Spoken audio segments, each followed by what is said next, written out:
Hello friends, welcome to our YouTube channel. दोस्तों, आज के इस वीडियो में हम असिस्टेंट प्रोफेसर की जो एग्ज़ाम 9 जून को हुई थी उसके पेपर 1 को डिस्कस करेंगे, जिसके तहत एमपीजी के, आईसीटी और करंट अफेयर के 50 क्वेश्चन देखने को मिले थे। दोस्तों, आईसीटी, एमपीजी के और करंट अफेयर ये 50 क्वेश्चन, इनसे संबंधित क्वेश्चन आपको आगामी एमपीपीएससी सीएससी 2024 में देखने को मिलेंगे। तो दोस्तों, उस परीक्षा के लिए आप इस वीडियो को अच्छे से देखिए। साथ ही जिनकी असिस्टेंट प्रोफेसर की एग्ज़ाम अगस्त और अक्टूबर में होने वाली है, उनके लिए भी एमपी असिस्टेंट प्रोफेसर की एग्ज़ाम के लिए पेपर 1 को समझने में काफ़ी मदद मिलेगी। इस पूरे वीडियो को देखिएगा। इस वीडियो में दोस्तों कुछ क्वेश्चंस के आंसर मुझे नहीं मिले हैं ऑथेंटिक, तो वो आपको अभी जो इसकी आंसर की आएगी तब मैं आपको कमेंट बॉक्स में पिन कर दूंगा उन क्वेश्चंस के आंसर। बाकी जितने भी प्रश्न मुझसे सॉल्व होते हुए मैं आपको वहां पर इस वीडियो में दिखा रहा हूं। तो चलिए दोस्तों, पहला क्वेश्चन हम देखते हैं। मध्य प्रदेश में एक जिला एक उत्पाद पहल का उद्देश्य क्या है? तो ये आप सभी को पता ही होगा। कृषि प्रसंस्करण और बाजार विकास को प्रोत्साहित करना, ग्रामीण क्षेत्रों में रोजगार के अवसरों का सृजन करना। तो दोस्तों, यहाँ पर ऑप्शन सी जो है इसका सही आंसर हो जाएगा। ठीक है दोस्तों, अगला क्वेश्चन। स्थिर मूल्यों के आधार पर वर्ष 2022-23 में मध्य प्रदेश में प्रति व्यक्ति शुद्ध आय अग्रिम अनुमान कितनी रही है? तो दोस्तों, अग्रिम अनुमान की इसमें बात कही है, इसका सही आंसर हो जाएगा ऑप्शन नंबर बी, 65,023 रुपये। अगला क्वेश्चन है, नवाचार संचालित उद्यमशीलता संस्कृति को बढ़ावा देने के लिए मध्य प्रदेश सरकार ने कौन सी स्कीम लॉन्च की? तो ये आप सभी को पता ही होगा, मध्य प्रदेश स्टार्टअप नीति 2022 को मध्य प्रदेश सरकार ने लॉन्च किया है।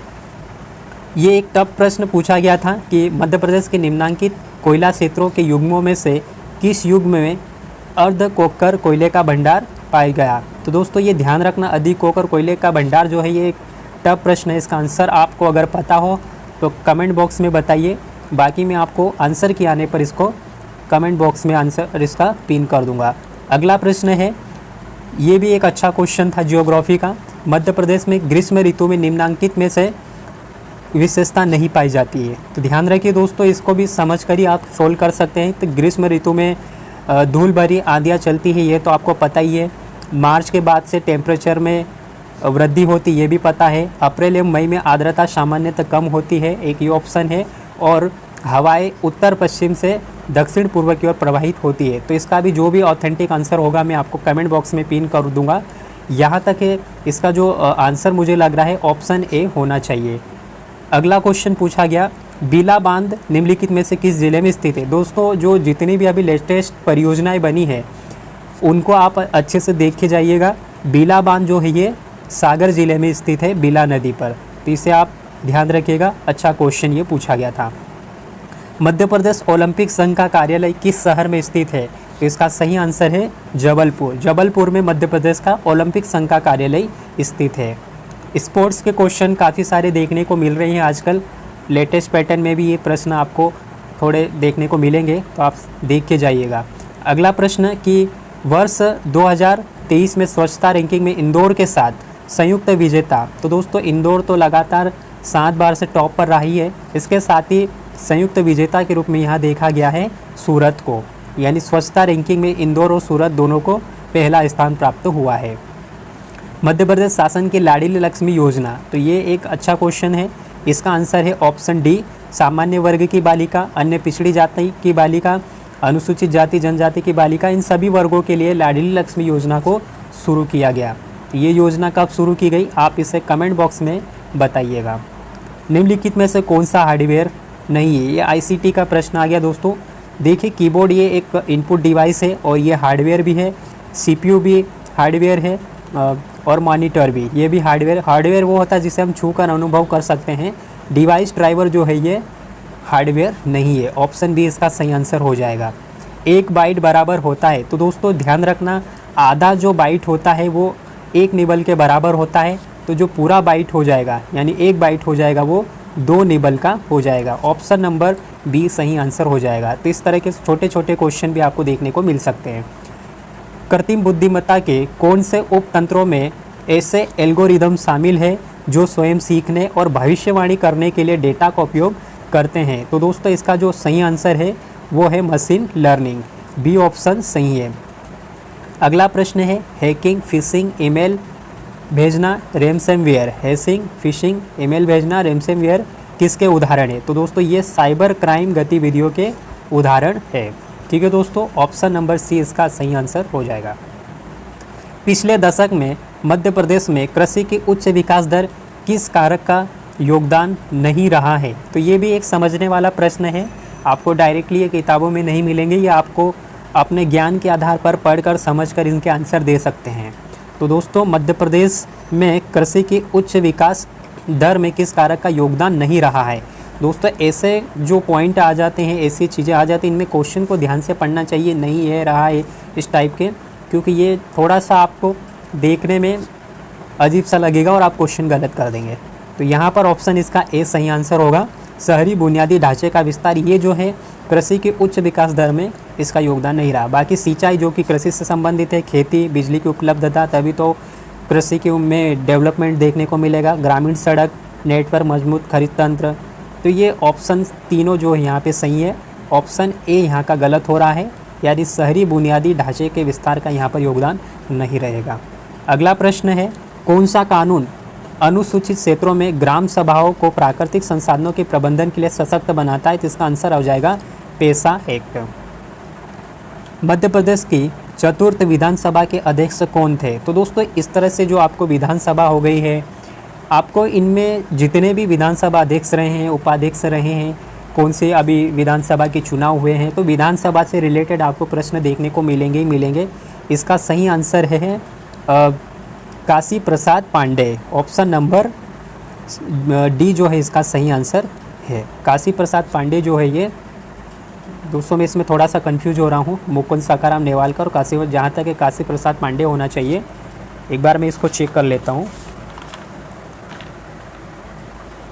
तो दोस्तों इसका आंसर है मुकुंद सखाराम नेवालकर।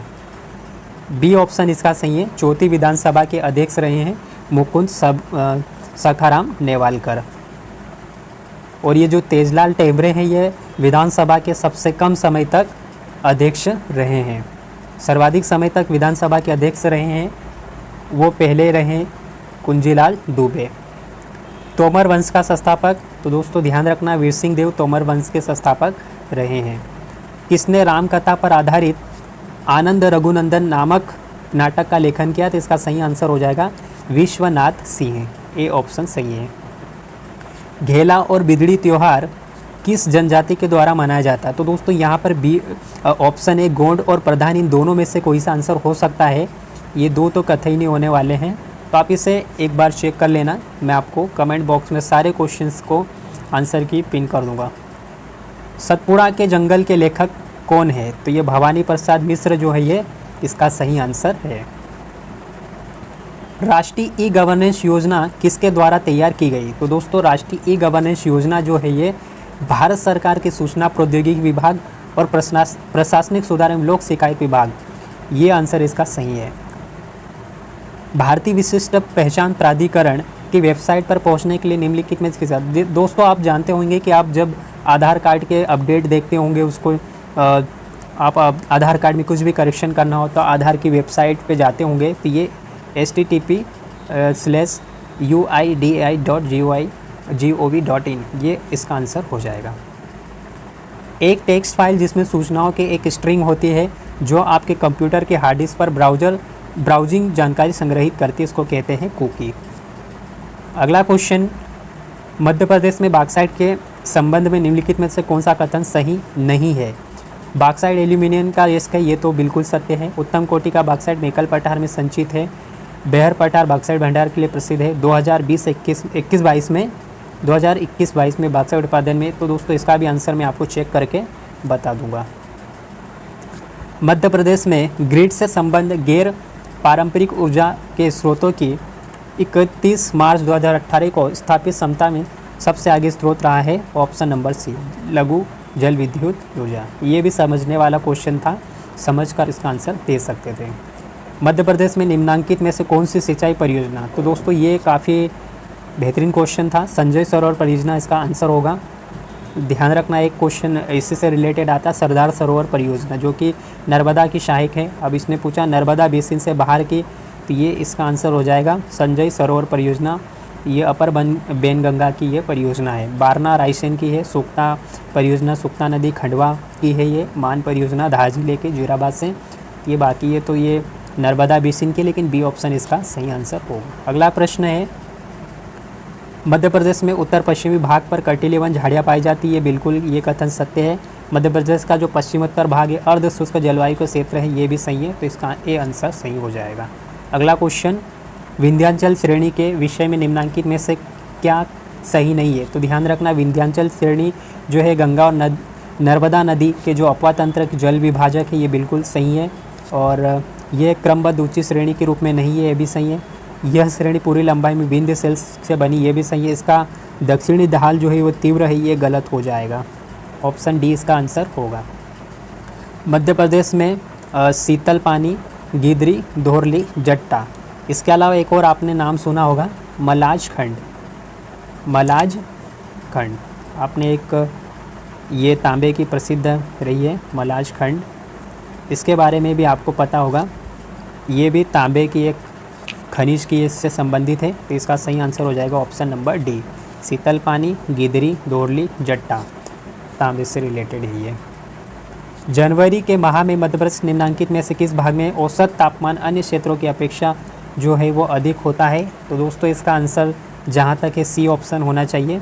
देखते हैं इसका बाद में क्या आंसर आता है। किस पर्यटन स्थल से वराह की प्रतिमा प्राप्त होती है? दोस्तों आपको वराह की प्रतिमा गुफा नंबर 5 उदयगिरी की गुफाओं से प्राप्त होता है। अब यहाँ पर इनने थोड़ा सा घुमाया है, अब इसका आंसर देखते हैं क्या होना चाहिए।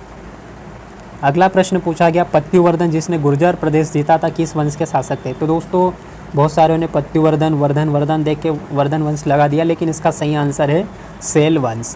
पत्युवर्धन सेल वंश से संबंधित है जिसने गुर्जर प्रदेश को जीता था, तो इसका आंसर है ऑप्शन नंबर डी। प्राचीन काल में दाहल क्षेत्र कहाँ पर स्थित था? तो दोस्तों इसका भी ऑथेंटिक आंसर अभी तक मिला नहीं है। जहाँ तक है बैतूल और जबलपुर में से हो सकता है।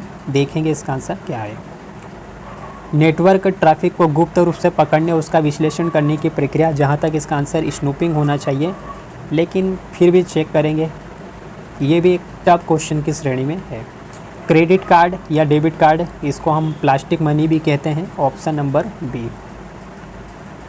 अनस्ट्रक्चर्ड सप्लीमेंट्री सर्विस डेटा पर आधारित मोबाइल बैंकिंग करने के लिए निम्नलिखित में से किसकी न्यूनतम आवश्यकता होती है? तो ऑप्शन नंबर ए इसका सही हो जाएगा। इंटरनेट डेटा सुविधा के बिना एक बुनियादी सुविधा वाला फ़ोन।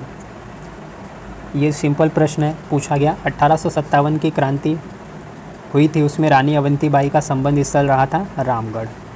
यहाँ पे सी आंसर सही हो जाएगा। 1857 की क्रांति को अच्छे से पढ़ के जाइएगा। एक क्वेश्चन डेफिनेटली इससे देखने को मिलता है, और एक जनगणना 2011 से भी एक प्रश्न देखने को मिलता है। और जनजातियों से तो इस बार अच्छे खासे क्वेश्चन देखने को मिलेंगे। केशव दास ने महाराजा इंद्रजीत सिंह की पतिव्रता गणिका राय प्रवीण को शिक्षा देने के लिए किस ग्रंथ की रचना की थी? तो दोस्तों कहीं कहीं पे इसका आंसर रसिक प्रिया मिलता है और कहीं पे कवि प्रिया। इन दोनों में से ही कोई सा भी आंसर हो सकता है। अब ऑथेंटिक आंसर इसका क्या आयोग मानता है वो हम बाद में देखेंगे। बुंदेलखंड में 3 प्रसिद्ध कवि वृहद्रलयी के नाम से विख्यात है, तो इसमें कौन सा है इसका भी मुझे आंसर नहीं मिला है, इसे भी हम चेक करेंगे। संत रविदास ग्लोबल स्किल पार्क की स्थापना जो है ये सिंगापुर के सहयोग से मध्य प्रदेश सरकार बना रही है। ठीक है, अगला क्वेश्चन पूछा गया, मध्य प्रदेश में डॉक्टर भीमराव अंबेडकर आर्थिक कल्याण योजना। तो दोस्तों ये जो योजना है 2022 में शुरू की गई थी। योजनाओं से क्वेश्चन आपको देखने को मिलेंगे ही मिलेंगे। सारी योजनाएं कब गठित की गई, स्थापना की गई उनकी, और क्या उद्देश्य उसका, पात्रता क्या है, वो सब आप देख के जाइएगा। एक क्वेश्चन आपको देखने को मिलेगा ही मिलेगा। वर्ष 2001 से लेकर 2011 के बीच मध्य प्रदेश में ग्रामीण और शहरी जनसंख्या संरचना में प्रतिशत में किस प्रकार का परिवर्तन हुआ है? ये भी प्रश्न टफ श्रेणी का है। इसका आंसर ए होना चाहिए। ग्रामीण जनसंख्या का प्रतिशत घटा क्योंकि 18% इसकी जनसंख्या थी, और शहरी जनसंख्या जो है ये 24% या 26% ऐसा कुछ है। तो जहाँ तक ए ऑप्शन इसका सही होना चाहिए। 2011 की जनगणना के अनुसार मध्य प्रदेश में किस संभाग में शहरी जनसंख्या प्रतिशत सर्वाधिक रहा? यहाँ पर ध्यान रखना संभाग का पूछा है, इसका सही आंसर होगा भोपाल संभाग। शहरी जनसंख्या प्रतिशत सर्वाधिक था। ठीक है, अगला प्रश्न है मध्य प्रदेश में मुख्यमंत्री उद्यम क्रांति योजना। तो दोस्तों इसका आयु सीमा पूछा गया था, 18 से 45 वर्ष इसकी आयु सीमा है। बी आंसर जो है इसका सही हो जाएगा।